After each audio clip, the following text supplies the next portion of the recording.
تیری بارزانی ڕووی لەسەر دڵی بافڵ تاڵەبانیە. دانانی ڤیتۆ لەسەر بەرهەم ساڵح بۆ پۆستی سەرۆک کۆمار بەر لەوەی تەحەدای دکتۆر بەرهەم بێت تەحەدای بافڵ تاڵەبانی و یەکێتی نوێیە لەلایەن بارزانیەوە. ئەگەر بارزانی سوور بێت لەسەر ڤیتۆکەی دژ بە دکتۆر بەرهەم ساڵح، مانای ئەوەیە بارزانی دەیەوێت ئیرادەی سیاسی بافڵ تاڵەبانی وەک سەرۆکی دیفاکتۆی یەکێتی بشکێنێت. بەتایبەت کە بافڵ تاڵەبانی بە هەموو توانای خۆیەوە چۆتە پشت دکتۆر بەرهەم ساڵح و هەموو ململانێ لاوەکەکانی لەسەر و پۆستە لە ناو حیزبەکەی کۆتایی پێهێناوە و جادەکەی بۆ بەرهەم ساڵح تەخت کردووە. هەرچەندە بارزانی لە چەند بۆنەی جیاوازدا ڕایگەیاندووە کە مامەڵەی برازا لەگەڵ کوڕەکانی تاڵەبانی دەکات، کەچی هەنگاوەکانی ئێستای بە ئاڕاستەیەکە بۆ شکاندنی ئیرادەی یەکێتی و ئەو کەسانەی بە برازای خۆی وەسفیان دەکات. ئەمە شەڵوێستەیەک لاکەرەوەکەیە کە نیشانی دەدات بارزانی تا چەند ڕازگۆیە لەگەڵ بەڵێنەکانی. ئایا هەر بەڕاستی بارزانی دەیەوێت بافڵ تاڵەبانی تووشی ئەحراجی بکات؟ چونکە هەر لە ئێستاوە ئاراستەکانی نزیک لە لاهور شێخ جەنگی بەو ئاراستەیە کار دەکەن.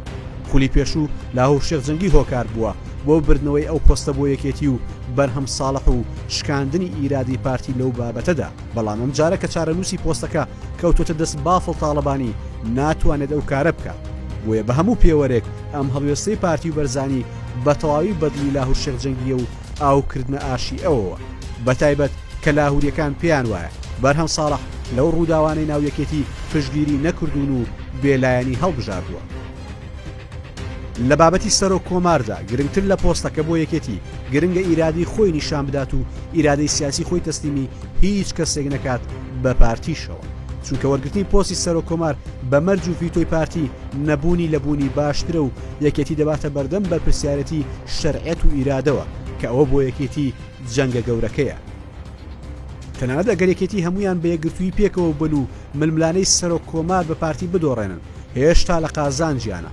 ئەو کاتە ڕاستە پۆستێکی سیادی گرنگ دەدۆڕێنن، بەڵام ئیرادەی سیاسی خۆیان دەبنەوە و دەتوانن بە هەمان تەوژم بێنەوە لە کوردستانەوە خۆیان کۆبکەنەوە بۆ ململانەی پارتی.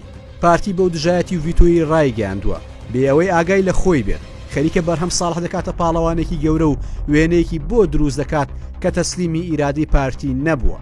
ئەوەی تێبینی دەکرێت لە ناو پرۆسەی سیاسی کوردستاندا تەنها پارتیە ڤیتۆی لەسەر کاندیدی حیزبەکانی دیکە هەیە و بەخواستی خۆی کاندیدی حیزبەکانی دیکە دیاری دەکات و بڕیار دەدات کێ دەبێت پۆست وەربگرێت و کێ دەبێت دوور بخرێتەوە.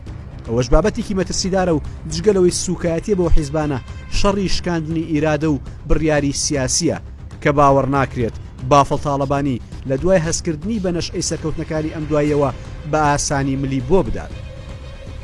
ئێستا بافڵ تاڵەبانی بە هەموو توانایەوە لە پشتی بەرهەم ساڵحە، بۆ یەگەر پارتی و بەرزانی پەشیمان نەبنەوە وێنەکە لە دوجاردا وای لێدێت. ئەو کەسەی بارزانی خەرەوڵی لەسەر داناوە بەرهەم ساڵح نییە، بەڵکو ڕاستەوخۆ سەر دڵی بافڵ تاڵەبانیە.